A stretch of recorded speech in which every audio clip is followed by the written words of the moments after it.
Hey y'all, welcome to Midweek Minis, the show where you get to ask us questions and we read personal stories that you've sent to us. I'm Mitch Lawrence, that's my wife Leah Lawrence. Hey y'all. And we are super excited because Leah tells me we have a very, very long personal story to read today. Yes, we do. So that's perfect because we still have a good amount of questions, but if we can ration those, I'm all about it. So this could just be a full episode of a story, but we'll see. Indeed, and we We'll see how also long need it more takes. stories. So if anybody's got a story that they want to give us, do you know about a hometown murder situation? Have you ever experienced something creepy? Is something really cool or famous from your town? I don't know. I'm very open. I'll read just a Uh-oh, she's got the hiccups again. What is my problem? Every time we've gone to record lately, I just get the hiccups. Oh no. Maybe it's anxiety. I don't know. But You anyway. got the anxiety burps. I've got hiccups. That's an anxiety burp. No, that's I'm not anxious just though. I belching. just have burps. Ugh, I'm just a gaseous person. you're gross. Anyway. Thank you. Well, this personal story comes from our friend Allison, and Hey. she's the same Allison from Tallulah Brewing Company's tap room. So if you're there, go swing by and say hi to Allison. Their beer is absolutely fantastic. Yeah. Highly recommended. That's Tallulah Brewing in Jasper, Alabama. Jasper. It's real good. You have to pronounce it correctly. Jasper? Jasper. No, it's just Jasper, y'all. That's how Jasperites say it. All right, so we're going to be reading this, and like I said, it is pretty long, but it's spooky because she grew up in a haunted murder house. Oh, yay. So, yeah. All right, ready? How exciting. Yeah, I'm ready. The following is a few of my more vivid memories of growing up in a haunted murder house. Oh, God. There were many more occurrences than what is listed here, but I don't think you want an hours-long episode of Midweek Minis. I surely do. I hope you enjoy or at least find them somewhat interesting. They always kept us on our toes. Oh, God. I mean, we could do multiple parts, Allison. You can I'm send just them going to in. go for it. Yeah. All right. When I was about 15 years old, my parents bought a house on a nice, quiet back road in our small town community. It was a large red brick house with a swimming pool, and our closest neighbors were the horses living in the pastures that surrounded our property. It was a beautiful and perfect for our family. I couldn't believe we had been able to afford such a place, and come to find out, my parents had bought it at auction for a fraction of what the place was actually worth. When I inquired as to why the house had been at auction in the first place, my mother was hesitant to tell me, but after constant badgering, I was a nosy child, she eventually gave in. It turns out that the man who had built the house just a few years earlier, around 1999, had been shot and killed in the driveway of the place. Backstory. Jesus. The man... What? Just the house. Oh. Also, Dobby tried to bite me. But I was about to say... all of that happened at once. So I was kind of all-encompassingly Jesus at that point. Okay. All right, backstory. The man had been dating a woman that was going through a divorce. One night, the girl spent the night with him, and as they were getting back in his vehicle the next morning, her soon-to-be ex-husband stepped out from behind the privacy fencing that ran down the driveway and shot both of them multiple times. The girl survived, but unfortunately, he did not.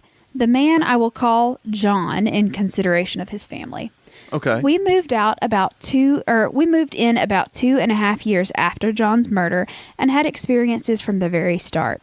The third night we were in the house, my mother, sister, and myself were sitting in the kitchen, which had glass French doors leading out to the back porch, which at the time was lit up brightly from the outside with lights. Let's see. We were just sitting there talking when there very clearly was a knocking on the glass doors. Oh. There was, of course, as we could see, no one there. My sister bolted out of the room, wide-eyed, and my mother and I just sat there and looked at each other with the same oh shit thoughts in our minds. Oh. We never told my younger siblings what had happened at the house prior to our moving in, but both kids had very strange experiences. My sister, who was 8 at the time, from the first couple of weeks we were in the house, kept complaining that she couldn't sleep at night and said that it always felt like someone was watching her from her window. Her room was on the bottom floor with the rest of us, but her room's window overlooked the spot where John took his last breath. We had blinds and curtains on her windows. No one could see in from the outside, and she couldn't see out unless they were open. After a few weeks, she flat out refused to stay in her room at night and spent the rest of her time there sleeping on the couch in the living room. After about a year of being there, she asked if she could go live with her dad because she didn't feel comfortable in the house, and my mother, fearing that the experiences were the cause of Morgan's falling grades and rising behavior issues, reluctantly agreed.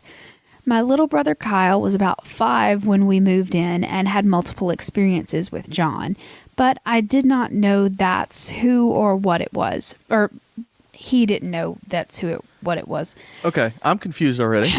Let me start that sentence over. Start the whole thing over. No. I'm so lost. My little brother Kyle was about 5 when we moved in and had multiple experiences with John, but did not know that's who or what it was. Remember, my brother had no knowledge of anything to do with John. And John's the guy that got shot. Right. By the way. Okay. The guy shot in the driveway, Yep. right? All right. Yep. So one afternoon, he had been home with our stepdad while my mom and I were out. When we got back, he came and told us that, quote, the man who used to live here was out in the yard today looking around, end quote. We asked if he talked to him, and he said that he said hey to the man, but he didn't answer him. He went to tell our stepdad, and when Thomas, which I assume is the stepdad's name, when Thomas came out to check, he had left. We asked Kyle to describe the man, and sure enough, he described him to a T. Side story, John had dated my mother's friend's daughter at one point, and she had shown us pictures. What is happening? First of all, Allison, where did you grow up? Because there's a lot of, weird relationships happening at this point. Why is that weird? Well, I don't know. I mean, okay, maybe I'm wrong, but I'm really having trouble following, first of all, at this point. How many siblings are there? There's a mother, a little sister, a brother, a stepfather, and the little sister has moved in with her biological father instead of living in the house that's haunted. And she dated someone later on? No, her mother's friend's daughter dated the guy that got shot there. Jesus Christ. What's happening? So this guy who got shot has gone out with 3 different women so far, right? Because he was married? And no, he was never married. The girl was married to a man. Okay, who shot him? Who shot both of them. Okay, in the driveway. Yes. Right. Okay. This is not a hard story to follow, baby. I'm trying to keep up with a few things at this point. But I think I got it now. I think so. Had shown us picture. Anyway, we asked Kyle how he knew the man used to live here, and Kyle said, "I don't know. I just know he did." A few weeks later, he told us again the man who used to live here was down in the basement breaking stuff. John had a cabinet shop in the basement during his life, so I assumed that Kyle was hearing the hammering, and nothing, in fact, was actually broken downstairs. Okay. I also remember very vividly how anxious my dog Pete was. I like his name. I know. I love it. I love animals with people names. Anyway, he was very calm and a full-grown golden retriever, very easygoing, but for the rest of his life in that house, he would randomly stand up and stare down the hallways towards our bedrooms and growl and bark at nothing in a very vicious, I'll eat you alive manner, with all of his hair perked up on his back. That was so out of character for him, you just have to know the dog. He particularly hated the upstairs bonus room, where a lot of strange noises happened and can still be heard today. He would refuse to go up the stairs and would do everything in his doggy power to try to prevent us from going upstairs. When we'd get past him, he would sit at the door of the staircase and whimper until we came back down. Silly Pete. Right. It's so cute. Anyway, my mother has claimed to have woken up several times with John standing over her looking down disapprovingly. She was so scared for a while that if she beat the school bus home, she would wait outside until we got off the bus so as not to face the house alone. I myself have felt his or some presence there almost constantly since moving in. He or whatever it was would follow me down the halls, tapping on the walls as we went. The house was only a few years old, so I know it wasn't a pipe issue. There was also the ever-present someone is watching me feeling that I quickly became accustomed to. I never felt threatened by the presence, but a handful of times after a while it almost became weirdly comforting, like I knew I wasn't alone in the house, which when you don't have a visible neighbor in sight can be a good thing. One time, no, not for me. No, that sounds awful. One time that I was actually unnerved by the presence was when I was home alone working on a research paper. I had gotten lost in my notes and the computer screen had gone black. I got the overwhelming feeling that someone was behind me and glanced up to see the silhouette of a man pass behind me in the reflection of the dark computer screen. I quickly grabbed my notebook and went outside on the porch until my stepdad got home. I felt comfortable going back in the house. The only time that I was ever truly terrified was the Christmas after moving into the house. I had been helping my mom decorate earlier in the day and had found in the tiered ceiling some balloons, still slightly inflated from what I could only guess was John's son's last birthday in the house. Well, we threw them away, as you do with years-old semi-inflated balloons and party leftovers, and thought nothing more of it. That evening, I was in bed channel surfing when the being watched feeling came back and began to build and build to the point I just knew that if I were to turn to my right, there would be someone there with their face almost pressed against mine. It was one of the worst feelings I have ever had in my life. The terror built in me until I made the split decision to jump from where I was sitting over the foot of my bed without ever turning my head and left the room. I spent the next few nights in the living room with my sister. The activity in the house increased and increased until my mom, who is not a very religious person, decided to have a preacher come out and bless/pray in the house. Did he use oils? Maybe. Oh, I want to know if he used oils. We talked just about that so much. slanging that olive oil everywhere. Yeah, on Trailer Trashy, Yeah. there have been quite a few instances of talking about all of the goddamn oil that these people have in their houses. That is literally like you go to the store and buy olive oil and a preacher goes, yeah, it's good now. And so you scrape it on your fucking walls and it apparently gets demons out. I mean... Look, I'm not a religious person. I will freely admit that there are a lot of things I just don't believe. But that one, it really feels like everyone should go, that's a load of bullshit. But there are so many people who are like, no.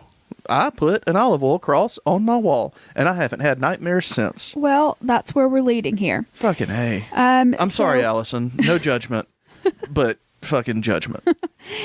They don't say anything about oil. You're the one that went off on olive oil. I'm sure that oil was involved. Anyway, the activity in the house increased and increased until my mom, who is not a very religious person, decided to have a preacher come out and bless/pray in the house. The activity then got worse. Banging on the walls and windows, dogs barking at nothing all night, a general creepy vibe. This went on for weeks until my mom had I'm sorry, let me try this again. You got it. This went on for weeks until my mom had just had enough and stopped in the middle of cleaning the house and yelled out whatever the hell was causing all the chaos and said, "Stop, this is not your house, this is my house, and I'll be damned if you're going to try to control us and scare my kids, you son of a bitch. You are dead, we aren't, it's time for you to move on." And then she went back to cleaning. My siblings and I just looked at each other like, well, mission accomplished. Well, okay, Mom, just hold off the ghost. Cool. Amazingly, after that, the activity decreased immensely, from full-on horror movie to just a few bumps here and there. I suppose it would be a true statement to say hell hath no fury, like a woman whose children are frightened by someone/something that has no place in her house. The most we heard from him/it afterwards was the footsteps in the bonus room upstairs. To this day, that is where he/it stays. Oh, God. You'll be alone in the house or everyone will be downstairs and you'll hear plain as day someone walking around upstairs. It doesn't scare us anymore, and for the most part, we just ignore it. If all he/it is doing is hanging out up in the bonus room and not causing any other type of havoc, then we are fine. Yeah. John did build the house himself for his family, and it is where he lost his life. So if the upstairs room gives him comfort in his ever after, then so be it. Now, I know you've noticed that I'm using he/it to describe the presence in the house. I do this because I'm not entirely sure that it is John. Everything I have heard about the man was that he was kind and gentle, while he could be a bit of a ladies' man. Hey. He would never do anything that would hurt anyone. So this idea of him didn't fit well with the hostile energy we dealt with for a period of time. I don't know what happens when a person dies. It's a wonderful thought that there is a peaceful, happy afterlife waiting for those of us who live a good life here on this plane, but no one has come back to confirm this for us yet. So anyways, if there isn't and a person's soul/spirit remains behind after the body's death, that house is a quiet, peaceful, and pleasant place to be. You also hear people say that when someone dies a violent and or sudden death, it can leave a portal or a gateway open to the other side that other entities, perhaps not the nicest, could use to access this world and cause havoc. Or maybe the confusion of being alive and well one minute and then gone the next, and being stuck watching another family move in and take control of your home would be very upsetting and could cause someone who is normally kind and easygoing to take some hostile tactics to make themselves known. Like I said, I don't really know what happened to John after he died, but I do know that my mom's house is haunted by something, whether it's him, residual negative energy, or something else entirely. Okay. So were they, I don't know if she said, and I know you wouldn't know the answer to this if it wasn't said. Yeah. But I feel like I may have missed it. Were they the first people to move in after this? Yes. They bought that house, according to what I read. 2.5 years after, I remember. 2.5 years that they bought it at auction because I'm sure. No one would buy it? Yeah. Well, you know that's one of the biggest things that happens in real estate that I didn't know until we were looking at houses, when I would like Google not how to buy a house, but like, what am I looking for in a house? Like steps and processes of, One of the biggest things that realtors have to list is whether the house is haunted or not. Like, I don't think they have to, but they do. A lot of it is more of if anybody has died or been murdered on the property. Haunted is the classification. I've never I read seen a that, lot but of it. I also didn't do that kind of research either. So. Now, I didn't see it on any of the houses we looked at. No, but I'm telling you that there are articles you can find where it talks about how realtors have to make like unavailable information to tell people this house is haunted or it's not. That kind of thing. Because people will ask. Is the house haunted? I just don't particularly care one way or the other. I mean, like, it would be really terrifying if something like that was actually happening to you. It wouldn't feel good. I would be very uncomfortable. But, I mean, I've lived in haunted buildings in my lifetime. I just have. I've had experiences in my dormitory in college that were super duper creepy, but it's just one of those things that you just sort of learn to live with and whatever. So if this house had a ghost and we still got it for the price we got it for, fuck yeah, I'm going to live here. Well, I haven't experienced a ghost yet. Yeah, There's a fucking crazy meth head neighbor. We do have that, yeah. It's he's close not to a ghost, though. Believe me, he's used used my telephone a few times. Yeah. He's not a ghost. But yeah, so, and then also the house that we used to live in, the person that lived there before us swears up and down that sucker's haunted by my great-grandparents, but we never had any problem with that either. No, it's just falling down. Yeah, it's just old. A really old, unmaintained home, so there you go. Yeah, I've never experienced any kind of paranormal stuff, so, I mean... I have, but that would not have been my first consideration upon buying a house. Yeah, I would have just been fine with it. Yeah. Y'all can deal. But then you got to consider resale value, Leah. You're right. We have to tell people if it's haunted or not. Okay. All right. Well, I guess we can finally get into some questions. All right. Let's Allison, do that was a very entertaining story. I know, right? And for real, send in more of them because you said there's more. So I would love to hear more. Send them in parts, John's Haunting Part 3 or whatever. All right. From Leisha. What are your favorite kind of potato chips? Ooh, my favorite type of potato chips are they're Golden Flake brands. Yeah. They're a regional, like a southern thing, but they're hot chips. That's all they're called. They're just hot flavored. Y'all, those are the best potato chips in the whole wide world. They're like chips with hot sauce. Basically, they're so good. And I mean, they do get a little spicy, but they're not so spicy that you can't enjoy them. I love those things. Allison put in the chat, she's sorry the story was so long. I'm not. That's not what we said. I liked it a lot. That's not at all what was said. We very much enjoyed it. I thought it was fucking awesome. I was going to type it, but then I said it out loud, so I'm just going to say that's what she said. So, I mean, no problem. No problem here whatsoever. And if anybody else has giant long stories, I'm here to read those too. My favorite type of potato chips. Y'all know that I struggle with favorites, okay? Saying a favorite. So I kind of alternate between. I love dill pickle chips, Leah. Good choice. I love, Cape Cod does those kettle chips. Mm-hmm. I love the jalapeno flavor of those. Also, the Miss Vicky's chips that are the exact same thing. Yeah. Same kind of thing. If we ever buy a bag, I mean, I could go sour cream and onion. I could go, cheddar and sour cream. Those are fantastic. Anything sour cream, I'll eat it. Gross. Yeah, I mean, I like chips. We don't eat a lot of chips, though. So no, we don't buy them because we will eat them all, and that's a problem. So Yeah. we just don't purchase them because if we keep something like that in the household, we would eat way too many of them. Yeah. So Yeah. we just don't. Yeah. But if we're on a road trip and there is a gas station that has hot chips, that's Yeah. probably what I'm going to buy. It's either hot chips or hot fries, Yeah. and Leah will eat the entire bag. Yeah, it's problematic. Yeah. We have to buy the little bags. Oh my God, I can't read this, Leah. Here, let me It's try. from Leisha. It says, "Do you like to?" What is that word? Because it's your writing, so I don't know. Camp. Camp. Oh God, it does I not look wasn't like sure. that. It looks like amp. Yeah.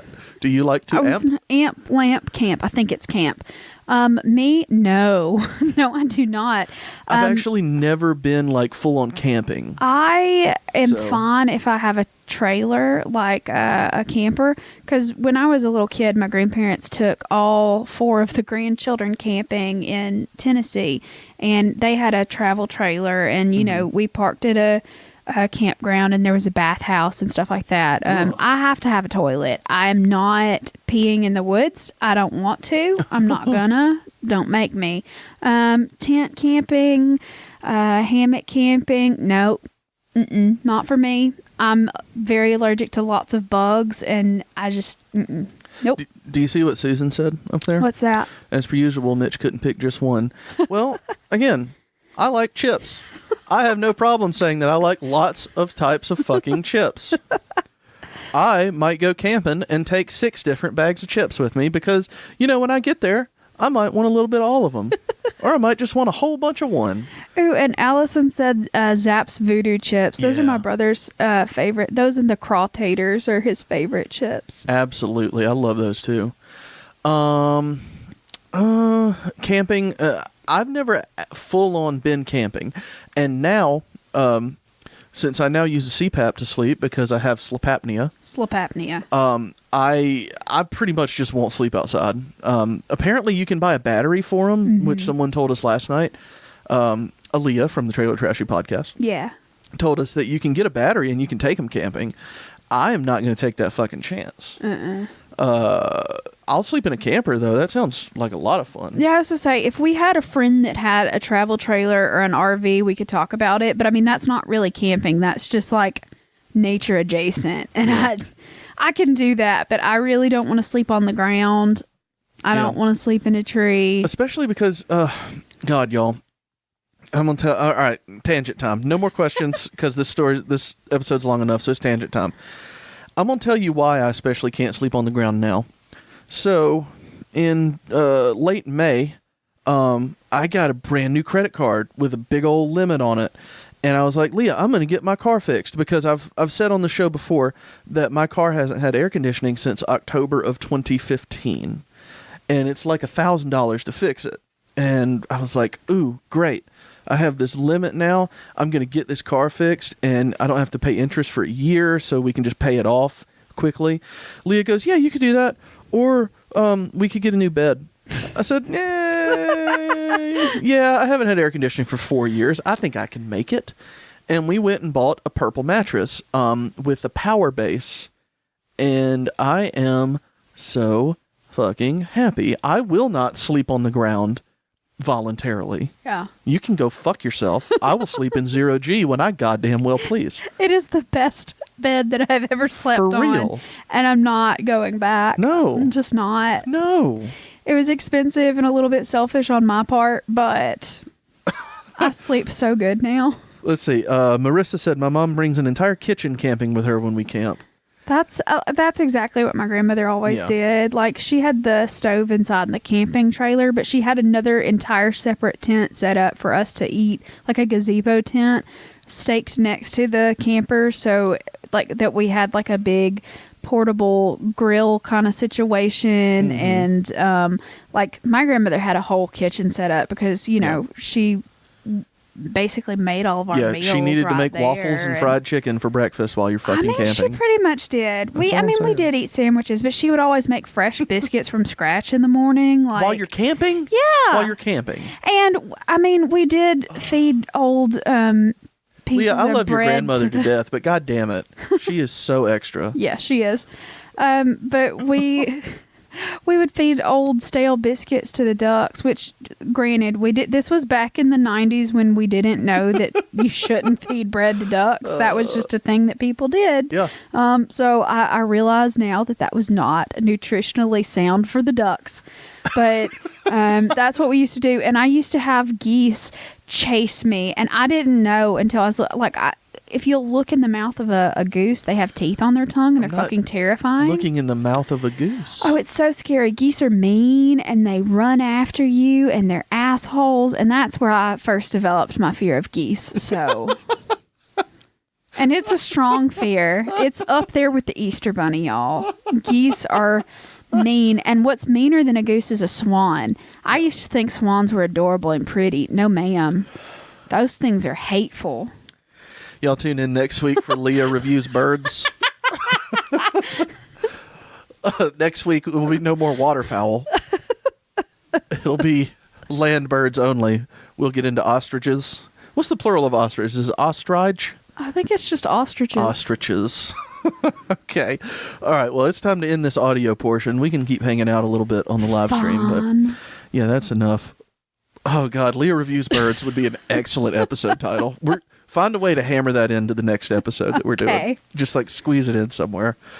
Oh, God. Well, that was fun, y'all. Send us in some more questions, some more personal stories. We're still doing good on questions. We're still doing good on personal stories. But we need more of all of those things. Right. Please. We would like to bank them, put them up somewhere. Because I have like a 10-day vacation coming up in November. Oh, yeah, you do. And so we are going to have to pre-record some stuff for that particular time period because someone, aka me, is having the best 30th birthday ever. So, like I said, just as a present for me, will you please submit your story so we can get that taken care of so I don't have to stress? Leah's present is that I'm not going with her. Yeah, I'm going with one of my sorority sisters. It's also a present for me. An awesome time. I'm going to play so many video games. You have no idea. The dogs might not get fed. No. Because I'll forget. No, you're better at feeding them than I am. I am. I get shit done, Leah. It's true. I get it done. All right, well. All right, y'all. This was fun. Y'all tune in this weekend for Tailgate Tales and the main episode. And also watch the video for Tailgate Tales. We did Tennessee this week. We did. And it was a whole lot of fun, y'all. Well, we will see you next time. Bye, y'all.